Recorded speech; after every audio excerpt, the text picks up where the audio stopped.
Welcome to my online channel, The Palm Leaf. This is video number 24 in the Data Analytics and Visualization series. We are going to continue with where we left in the previous video number 23. In video number 23, we looked at how we use the grep function for string manipulations. We are going to continue with a few other functions in this video. Right. So just to do a quick recap, what we had done is we had passed on values.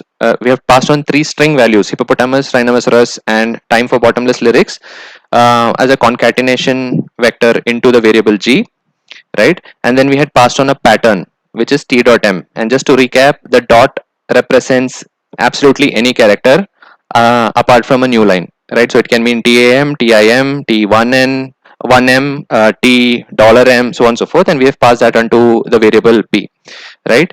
And in the grep function, we had tried to detect patterns. So the grep function would either give you the index values or the string values if the pattern is matching, or you can use the grepl function to actually return a true or a false.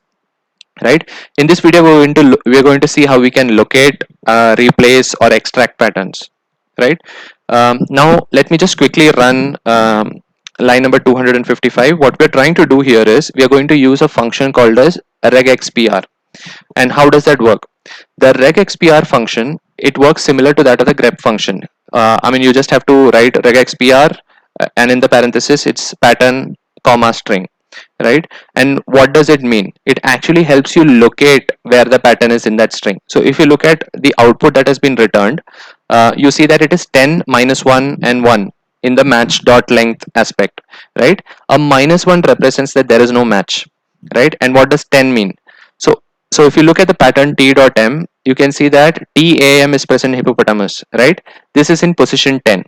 Similarly, if you look at the time for bottomless lyrics string, the pattern is in position 1. So hence you have got 1 here, right? So that's how the regexpr function works.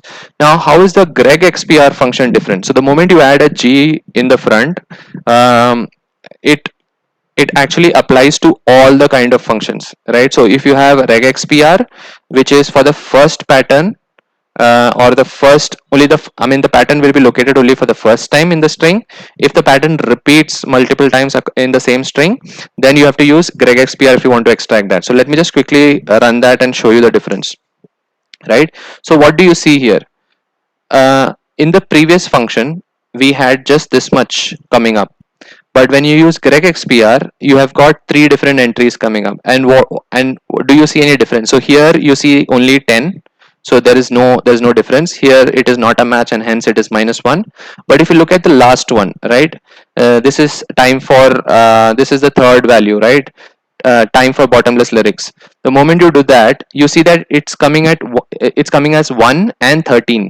Why is that? Because you have tim, which is in position 1, and you have got tom, which is in position 13, right? So if you have multiple values coming up, you can use the regexpr function preceded by the letter g, so it becomes a regexpr function, and that's how you can locate it.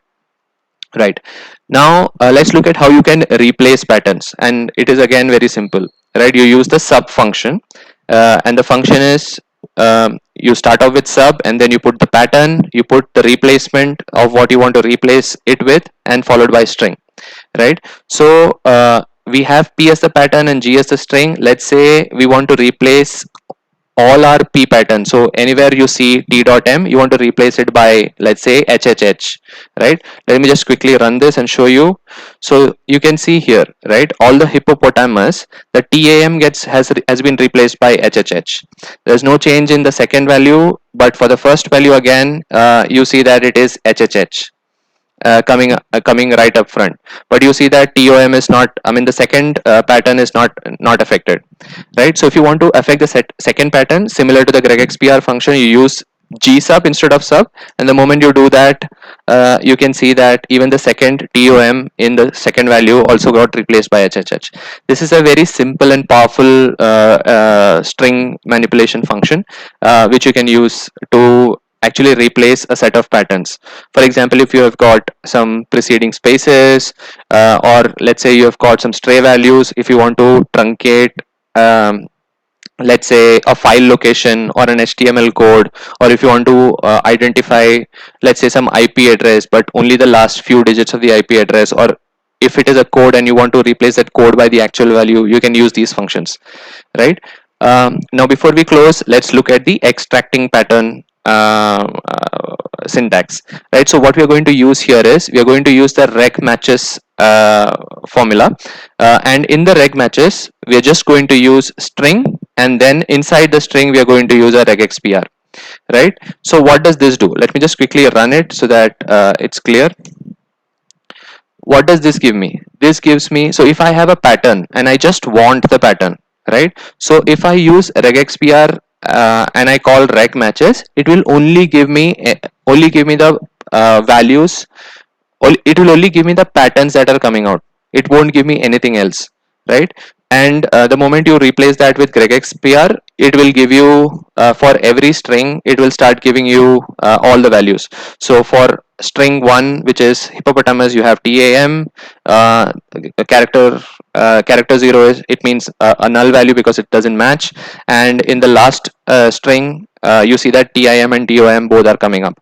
So what have we understood from video number 23 and video number 24?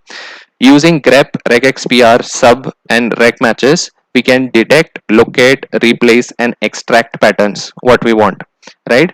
So I'll encourage you to try this out on data frames, which is I mean, you can use the read.table or read.csv functions, and get your let's say if you have some strings in an Excel sheet, you can get it into you can have R read it, and then you can try with these functions.